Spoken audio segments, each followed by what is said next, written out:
दरख्त और ऑर्गेनिक खेती की जानिब से चौधरी जाहिद अली जंडीर।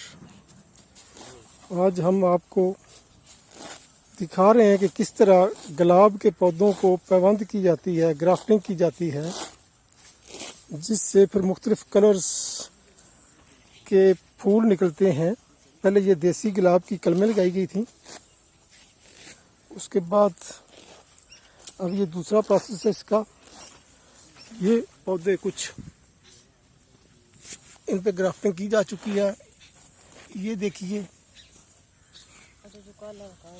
इस तरफ ये लाइन अभी बाकी से इसकी सफाई नीचे से कर रहे हैं।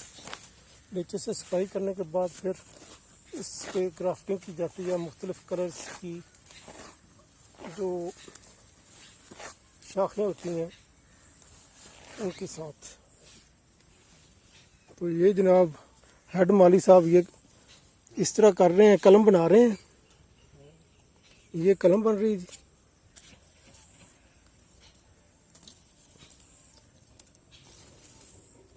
ये इसको टहनी को चीर कर उसमें ये दूसरे पौधे की कलम फिक्स करके आप कागज बांध दो, ऊपर से कागज से बांध देते हैं। असल में एक जो हेड माली होता है वो आगे आगे ये काम करता जाता है। बाद में ये प्लास्टिक का जो कवर है वो दूसरे उसके हेल्पर होते हैं, वो बांधते हैं। तो इस तरह जनाब ये पैबंदकारी की जाती है, ग्राफ्टिंग की जाती है गुलाब के पौधों को। उसके बाद 20 दिन बाद यहाँ से काटेंगे। हाँ जी, 1 फुट रख के काटेंगे। 1 फुट ऊपर से ये तमाम शाखें काट देंगे, फिर नीचे से फोट शुरू होगी इसकी। तो पता चल जाएगा ना, जब यहाँ से वो जर्मिनेट करेगी, जो नई शाख लगाई है जिसकी पैबंदकारी की है, तो फिर ये कागज़ खोल देंगे। कागज़ कितने दिन बाद खोलेंगे जनाब? 20 दिन बाद। 20 दिन बाद कागज़ खोल दिए जाएंगे और ये भी काट देंगे। पहले ये काटेंगे ऊपर से, हाँ जी, पहले तो कटाएंगे जी, फिर नीचे से ये कागज़ खोल देंगे। फिर वो शगुफे निकल आएंगे बाहर और फिर उनकी बढ़ोतरी शुरू हो जाएगी।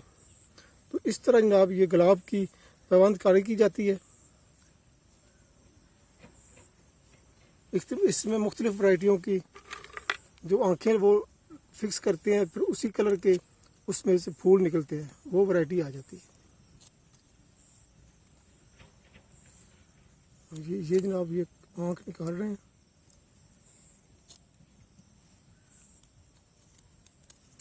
ये निकाल कर आँख मुंह में डाल लेते हैं जी।